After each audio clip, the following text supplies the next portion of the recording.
Ushisa impepho la ekhaya nayo into esuke yangiphatha kabi ukuthi wena usukwazi ukushisa impepho egcekeni lasekhaya ekubeni thina impepho singayishisi. Kodwa maweyingane kwakumele ungitshene ngesikhathi ngikwenza lokho ngisaqala nje ukukwenza ukuthi lento ayikuphathi kahle khona ngizoyiyenza. Wena ngangiyoze ngikutshele nje wena wawungaboni lento oyenza yirong. Kwakumele ungitshene njengabantu. Waqala uzange uzungitshele. Ngangizokutshela kanjani usuze wathenga njengabantu ababambisene kwakulula ukuthi angangibiza azosho ukuthi hayi baba weyingane ngalendlela osuwenza ngayo angiyiboni i-right. Wena wabona ukuthi ku-right ngenkathi uthenga i-material uzoyibeka ngikubuze nje wena mfowethu-ke uwena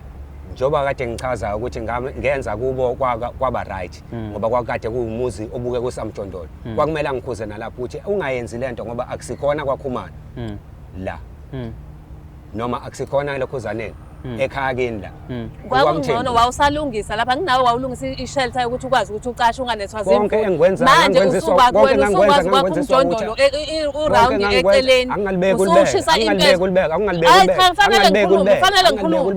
ngikhulume ngicela ningale kuyosangifile manje ukuthi ngiyakhuluma nkosikazi nawe uyangiphendula angifuni ukuphendula ngami umuntu othanda ukuphendula angifonilwe ngifuna sikhulumeni kahle njengabantu abadala yebo baba uyakhumbula yebo uqinisele impela ngifuna indawo ukuphumula angithi ngiyaphumula lapho ngibize iy'tshalo zakithi ushisa khona impepho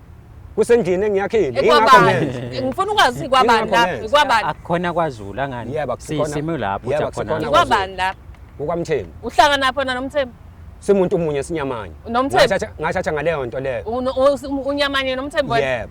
kanjani ngenxa yokuthi mangikhuluma ngilokhuzana mangihleli nawe fana nokuthi ngihleli nomndeni wami wonke ngoba kukhona wena khona nezingane zami ngiyaxolisa ukusho lokho ukuthi uyisilima baba kaThandeka angeke uzungitshela ukuthi ngisilima angeke uzungitshela ukuthi ngisilima akhulunywa kanjalo nami indoda ehlakaniphila yenzi akhulunywa nami kanjalo engathi uyangikhohlwa lento ayikhuluma ngiyithanda ukuthi uyiphile uzongibukisa nabantu ungitshela ukuthi ngisilima ngiyindoda bafo uba uhlakaniphila ongeke ukwenza semqashweni ngangikade ngikhokhela ngangikade ngirenta kahle kabi uyabona ngangicabangela ube kuthiwa wawusemqashweni